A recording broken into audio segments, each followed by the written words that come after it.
ഈ ഖുർആൻ പാരായണം ചെയ്യുന്ന സന്ദർഭങ്ങളിൽ നിസ്കാരത്തിലും അല്ലാത്ത സമയത്തുമൊക്കെ നബി തിരുമേനിയുടെ ഒരു സന്ദർഭം സല്ലൈതു മഅൻ നബി സല്ലല്ലാഹു അലൈഹി വസല്ലം ദാത്ത ലൈല ഹുദൈഫത്ത് ബിനുൽ യമാൻ റളിയല്ലാഹു തആല അൻഹു പറയാണ്, നബിയോടൊപ്പം ഞാനൊരു രാത്രിയിൽ നമസ്കരിക്കാൻ വേണ്ടി നിന്നു. അങ്ങനെ നബി സൂറത്ത് അൽ ബഖറ ഓതി.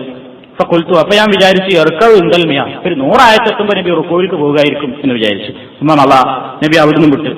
ഫഖുൽതു യുസല്ലി ബിഹാ ഫീ റകഅത എന്നാ അൽ ബഖറ ഓതി ഫുള്ളാണ് കഴിഞ്ഞാൽ റുകൂയിലേക്ക് പോകുമെന്ന് ഞാൻ വിചാരിച്ചു. നബി അവിടുന്ന് വിട്ടു. സുമ്മഫ്തഹ ആലി ഇമ്രാനാണ് തുടങ്ങുന്നത്, അതും ഓതി തീർത്തു. സുമ്മഫ്തഹ നിസാ, സൂറത്തുൻ നിസാവും നബി ഓതി തീർത്തു. നബി എങ്ങനെ ഓതുന്നത്? യഖറഉ മുതറസ്സിലൻ, നല്ല ഒഴുക്കോടുകൂടെ ശാന്തമായ രൂപത്തിലാണ് നബി ഓതുന്നത്. അവിടെ നമ്മൾ മനസ്സിലാക്കാനുള്ളത് ഇദാ മർറബിയായ, അതൊരു രാത്രി നിസ്കാരത്തിലായിരുന്നു എന്നാണ്. അപ്പൊ നബിയുടെ രാത്രിയുടെ ദൈർഘ്യമേറിയ നിസ്കാരമാണ്. ഇദാ മർറബിയായ തസ്ബീഹിൻ സബ്ബഹ, തസ്ബീഹുകൾ അടങ്ങിയത്, അത് അള്ളാഹനെ നീ പുകഴ്ത്തുക എന്ന നിർദ്ദേശം വരുന്ന ആയത്തുകളുടെ അവിടെ എത്തിയ നബി തസ്ബീഹ് ചൊല്ലിയിരുന്നു. വൈദാ മർറബി സുആലിൻ സഅല, പലതും അള്ളാഹുവിനോട് ചോദിക്കേണ്ടുന്ന ആയത്തുകളാണെങ്കിൽ അവിടെ നബി ഔത്ത് നിർത്തിയിട്ട് പടച്ചവനോട് ദുആ ചെയ്തിരുന്നു. വൈദാ മർറബി തഅവ്വുദിൻ തഅവ്വദ, അള്ളാഹുവിനോട് വല്ലതിൽ നിന്നും രക്ഷ ചോദിക്കേണ്ടുന്ന അർത്ഥം വരുന്ന ആയത്തുകളാണ് വരുന്നതെങ്കിൽ നബി ഔത്ത് നിർത്തിയിട്ട് അള്ളാഹിനോട് രക്ഷ ചോദിച്ചിരുന്നു. അപ്പൊ ഇത് നബി എല്ലാ നിസ്കാരങ്ങളിലും ചെയ്തിരുന്നു എന്നാണ് പണ്ഡിതന്മാർ പറയുന്നത്.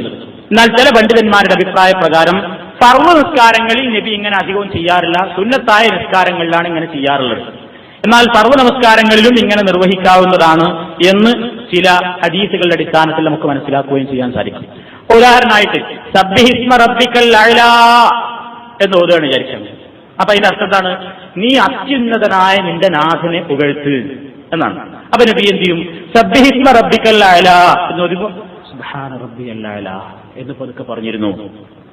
അതേപോലെ തന്നെ സൂറത്തുൽ ഖിയാമ, ലാ ഉഖ്സിമു ബിയൗമിൽ ഖിയാമ എന്ന് തുടങ്ങുന്ന സൂറത്തിൽ ഇങ്ങനെ അവസാനം അള്ളാന്റെ കഴിവുകളൊക്കെ ഇങ്ങനെ പറഞ്ഞിട്ട് ആ സൂറത്ത് അവസാനിപ്പിക്കുന്നത് അലൈസ ദാലിക ബിഖാദിരിൻ അലാ അൻ യുഹ്യിയൽ മൗതാ, ഇങ്ങനെയൊക്കെ കഴിവുള്ള തമ്പുരാൻ മരിച്ചവരെ വീണ്ടും ജീവിപ്പിക്കുവാനും കഴിവുള്ളവനല്ലയോ എന്ന ചോദ്യം.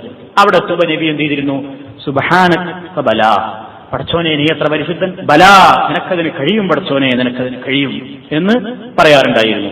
അതേപോലെ തന്നെ സ്വർഗത്തിന്റെ ആയത്തുകൾ, സ്വർഗത്തെ സംബന്ധിച്ചൊക്കെ ഇങ്ങനെ പറഞ്ഞുകൊണ്ടിരിക്കുന്ന ആയത്തുകൾ പറയുമ്പോൾ നബി ഓത്ത് നിർത്തിയിട്ട് അള്ളാഹിനോട് സ്വർഗം ചോദിക്കാറുണ്ടായിരുന്നുവെന്നും, ശിക്ഷയുടേതായ ആയത്തുകൾ നരകത്തിന്റെ കാഠിന്യത്തെ പറ്റിയൊക്കെ പറയുമ്പോൾ പടച്ചോനെ ഇരുന്ന് രക്ഷപ്പെടുത്തണേ എന്നിങ്ങനെ അതിന്റെ ഭീകരതയിൽ നിന്ന് തമ്പുരാനോട് രക്ഷ ചോദിക്കുകയും ചെയ്യാറുണ്ടായിരുന്നു എന്ന് ചില ഹദീസുകൾ നമുക്ക് കാണാൻ സാധിക്കും. അപ്പൊ അങ്ങനെ നബി ചെയ്യാറുണ്ടായിരുന്നു. പിന്നെ ഓത്തിന്റെ കാര്യത്തിൽ നബി സല്ലല്ലാഹു അലൈഹി വസല്ലം പറഞ്ഞു, സയ്യിനു, നിങ്ങൾ ഭംഗിയാക്കുക, നിങ്ങളുടെ പാരായണം നല്ല ശബ്ദത്തിലാക്കി തീർക്കുക എന്ന് നബി സല്ലല്ലാഹു അലൈഹി വസല്ലം നിർദ്ദേശിച്ചിട്ടുണ്ട്.